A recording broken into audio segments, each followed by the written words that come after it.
Welcome to ATI ProMedia, another episode here, Thursday, December 5th, getting them through the work week here. Welcome today. Thanks for joining us live at 9 every day. A lot going on in your markets. Bitcoin is all the rage right now, unburdened by what has been. Bitcoin, unburdened by what has been here. We're going to talk Bitcoin. We're going to talk exports. We got an export flash to China. We got weekly exports as well, drought monitor, and we'll talk feeder cattle as well. So thanks for joining us today. Let's roll through your markets over on LaSalle Street. Tell you where their markets are at currently. Corn, March corn, up 2 1/4 at 432. Beans are up 7 1/2. Jan beans at 991. Looking at your wheat, KC wheat up 7 1/4. Chicago up a nickel. Over at feeder cattle, we got feeders up 37 to 50 points.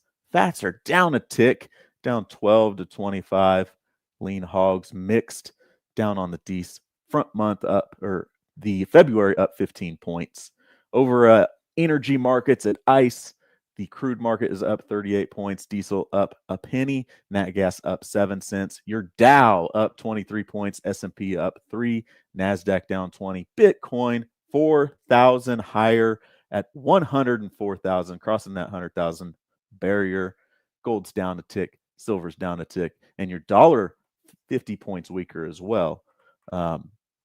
Yeah, let's dive into the show here. Run through some headlines. It's the Brady show today again. Unfortunately, everybody's busy. We got Connor's busy here working, and hopefully get him back here Friday. Tommy's in Nashville. Has been on RFD TV Market Talk each day. He's on the Cow Guy Close this afternoon. Make sure and tune into that. There's going to be a special guest on the C Block potentially.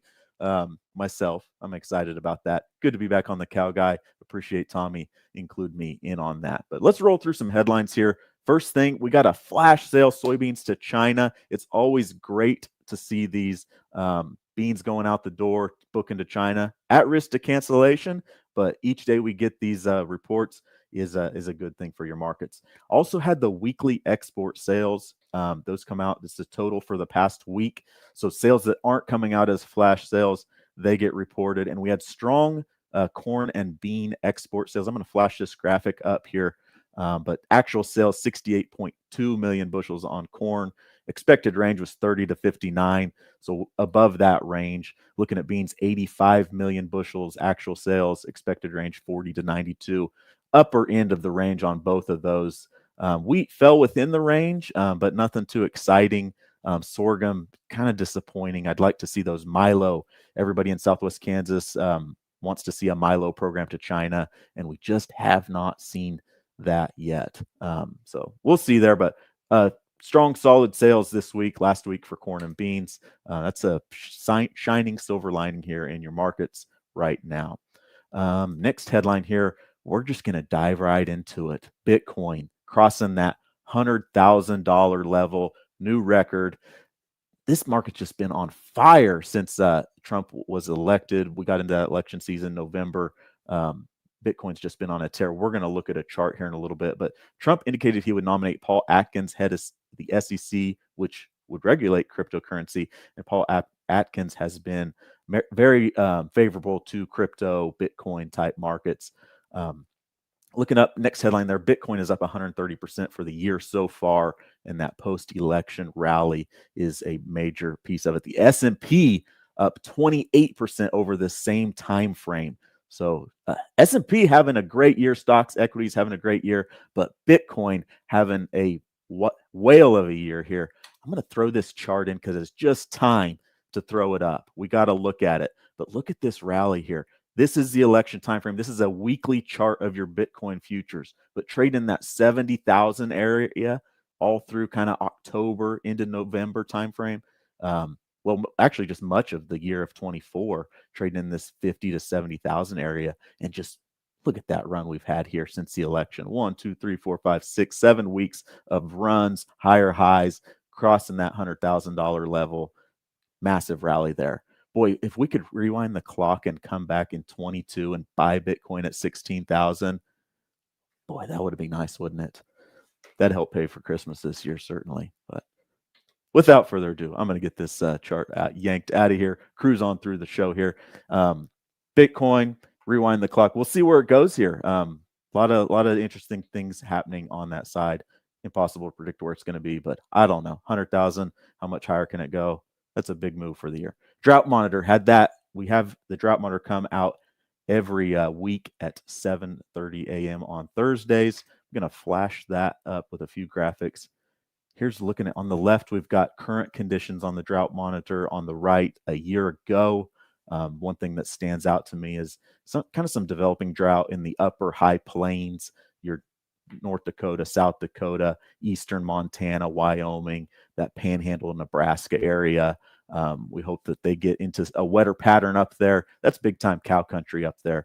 But alleviated drought there in southwest Kansas, the panhandle of Oklahoma, Texas. That's also big cattle country and very much good conditions here. There's the 4-week change, highlights, just the relief that we've seen across that southern high plains area out there in that time frame.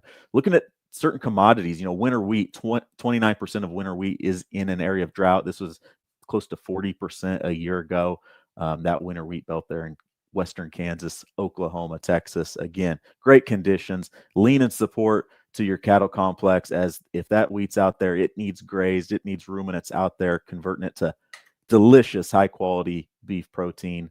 And it's good to have some wheat for those winter grain grazers out there. So feeder cattle index climbing higher as well. We're going to roll into I got graphics galore today, and we're going to keep pounding them out at you. But the feeder cattle index is a rolling 7-day average of sale barn receipts for 700 to 900 pound animals. And this is Monday's data, big data dump. With coming off the holiday week, we've got a lot of pounds and a lot of animals coming into that, impacting that index. The index jumped 2.25 on Monday, 259.38. Was higher again on Tuesday, and we'll get Wednesday's numbers this afternoon. But you can see some volatility within the index when you have a big slug of data come in. Couple weeks of live auctions at sale barns across the country that are going to influence that index, and there's going to be a lot of data get dumped in that. Then we maybe thin off the trade again as we go through the holiday, Christmas, New Year's time frame till we get back into trade again, open those auction barns up after the first of the year. So you'll see this ebb and flow of weights coming in and impacting that index. Watch out for some volatility on the index. But yeah, anything else? I'm going to look at cattle chart here real quick because I want to talk cattle a little bit more. I'm going to pull up a feeder chart for y'all to look at real quick. January feeders, maybe, if I can get there. Bear with me. I think it's worth looking at. This is Jan feeders here on the chart. Look at this run, climbing from the doldrums of September, 222 up to 262, $40 off the September lows. Great to see us climb back at that. January feeders traded 272 back in the first of the year, February. So we're not quite taking out those highs, but good to see us regain that. Some of that big sell-off there. I was telling Joe before the show, over the last 14 months, we have seen 2 $50 sell-offs in feeder cattle. I'm going to say that again because I think that's important, Joe. Over the last 14 months in feeder cattle, we have seen not one, but 2 $50 plus sell-offs in feeder cattle. Significant, in my opinion. Funds are long. Watch out below. Everything's bullish until it's not. But anyway, what did we do for premium yesterday, Jojo? We got a thumbnail we can throw up there, talk about premium a little bit. Let's see what we did for premium yesterday. Farming the Countryside with Andrew McCrae. Tommy did a nice premium episode with Andrew, and we'll continue to pound out some good quality premiums for you each day. Got the Cow Guy closed today. Make sure you tune into that. We'll probably send some of those clips out to you as well. Let's run that premium commercial. Tell guys what they get with a subscription to ATI ProMedia. Roll the tape, Joe. Welcome to ATI ProMedia, powered by Advanced Trading. We're a financial channel that loves agriculture. For just $1 a day, you'll receive advanced trading research, actionable text, and a minimum of 6 videos a week featuring industry experts and insight. Click the button below to subscribe today. Well, we thank all our premium subscribers, all our current customers. If you guys have grain, livestock, marketing questions, you want to talk about that, give us a call. We love to visit with you. That's our job. And if markets aren't working for you, you need to be talking to us. So, with that, we'll jump out of here. You guys all have a great day. See you tomorrow.